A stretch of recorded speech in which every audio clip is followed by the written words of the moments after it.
protokol kesehatan yang alurnya jelas, sederhana, dan mudah dipahami.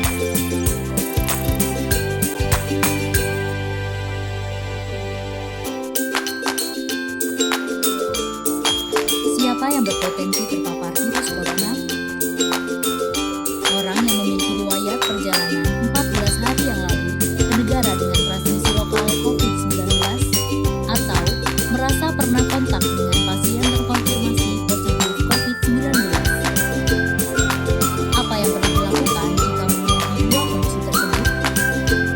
Bila Anda merasa sehat, maka dianjurkan untuk melakukan karantina di rumah selama 14 hari sambil memonitor kondisi tubuh. Bila Anda merasa tidak sehat atau timbul gejala, segera lapor ke petugas kesehatan atau hubungi hotline center corona untuk mendapatkan rujukan pemeriksaan ke fasilitas layanan kesehatan. Gejala apa yang perlu diperhatikan? Demam melebihi 38 derajat Celcius, batuk atau pilek, sakit tenggorokan, sesak atau gangguan pernafasan.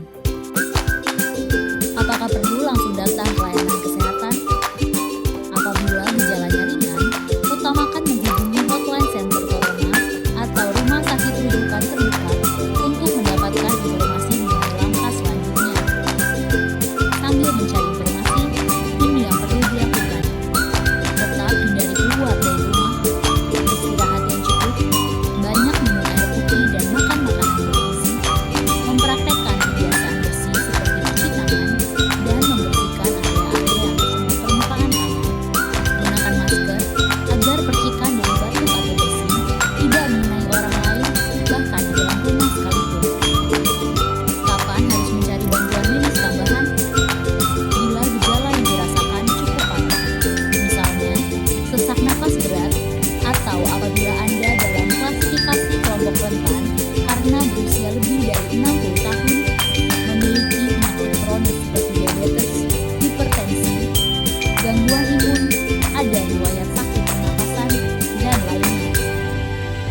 Apa yang perlu dilakukan bila gejala berlanjut dan harus ke fasilitas kesehatan?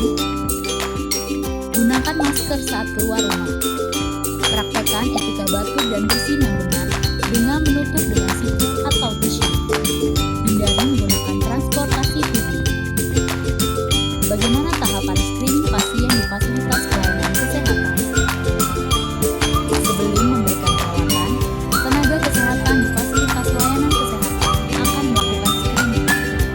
Jika tidak memenuhi kriteria pasien dalam pengawasan atau PDP COVID-19, maka akan dirawat inap atau rawat jalan tergantung diagnosa dan keputusan dokter. Jika memenuhi kriteria pasien dalam pengawasan COVID-19, maka akan dirujuk ke salah satu rumah sakit rujukan, didampingi oleh tenaga kesehatan yang menggunakan alat pelindung diri atau APD. Di rumah sakit rujukan, spesimen pasien diambil untuk pemeriksaan lab dan pasien akan ditempatkan di ruang isolasi.